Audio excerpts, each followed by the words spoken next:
The next film up is also on Netflix. Yeah. It's called Vampires versus the Bronx 2020. Vampires versus the Bronx. The cast: Jaden Michael, he plays Miguel Martinez. Gerald Jones III plays Bobby Carter. Gregory Diaz IV plays Luis Acosta. Now these are the three friends in the story. They are the three friends that make up the bulk of the story. They are the protagonists in the piece. The main protagonist being Miguel Martinez, being played by Jaden Michael, right? Yeah. Coco Jones is Rita. She is really the only one that believes them once they expose the truth to everyone. It's a beautiful scene, which is a group scene, which is like kind of like a semicircle. Right. And this reality of what's happening in the Bronx is exposed, and she is the only one who believes them. She said her and her grandmother trained her for this time. And then you got to see the film, right? Sarah Gaden is Vivian. She's dressed in white, right? And that's what we're going to say about that. We don't want to give it away. Method Man plays Father Jackson, right? And then another standout is Imani Lewis. She plays Gloria. She is the, what I could call what do we call that? The unreliable narrator. She's the unreliable narrator. She's the one who is telling you through live streaming broadcast with her cell phone. She's like the TMZ of the streets. Yes, what's happening in the Bronx. And she is also the unreliable narrator because she gets the news after the fact, really, right? But it is a great... She tries. It's a great ensemble cast, right?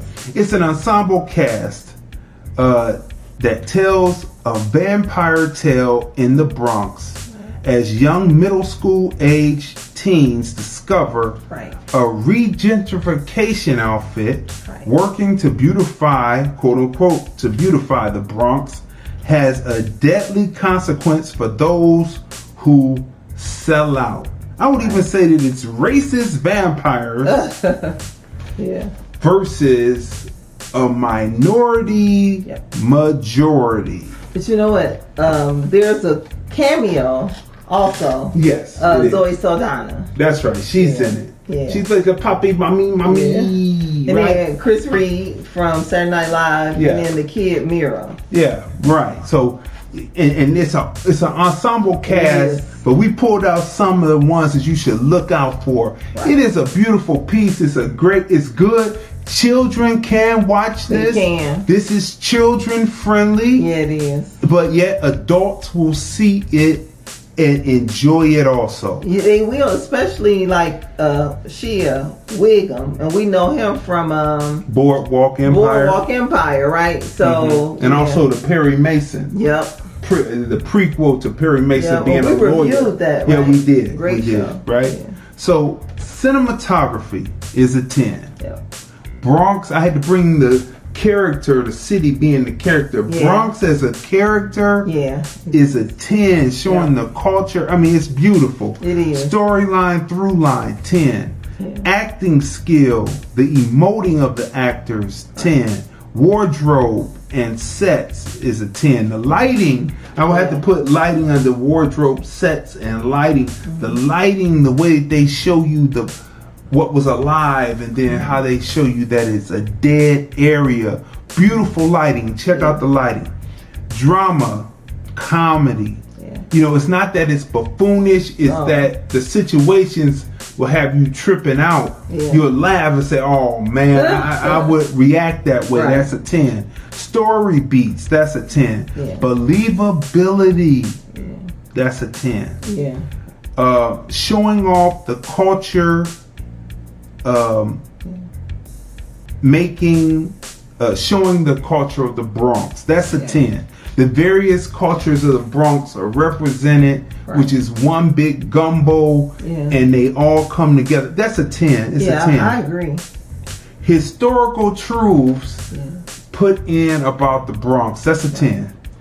What would you give Vampires versus? I would give it a 10 also because, like you said, what I really thought was interesting was, for it to not be real, they did a good job making it believable. Yeah, they because did. It is quite believable. It's quite believable. And it's well written. The climactic scene, the way it makes you suspend belief. You're like this happened. This is possible, but the cutting, it's all about the pacing of it, and it makes you believe. We're showing the trailer as we're talking about this last part.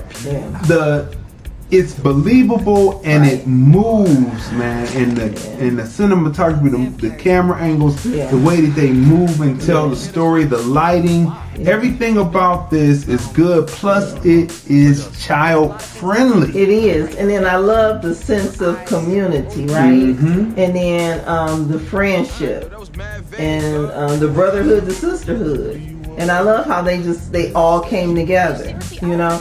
And whether they were friends or whether it was just a neighbor they were familiar with, walking past every day on their way to the bodega or to school or to church, just when it was time to come together, they came together as a community. So it is, like you said, it's child friendly, people of all ages, teenagers, parents, grandparents, and it's intelligent writing. So I mean, you don't even have to have any kids in the house to watch. This is also an adult film. I mean, because it's humorous. It's not an adult film. Not an adult. It's a film for children that adults will enjoy. Right. So, I mean, the writing it's a film. It's a family film because we can't say it's a film that adults will enjoy because it's too much of the other stuff going on out there. So we have to be clear about what we're talking about. Okay. So for me, Vampires versus the Bronx is a 10.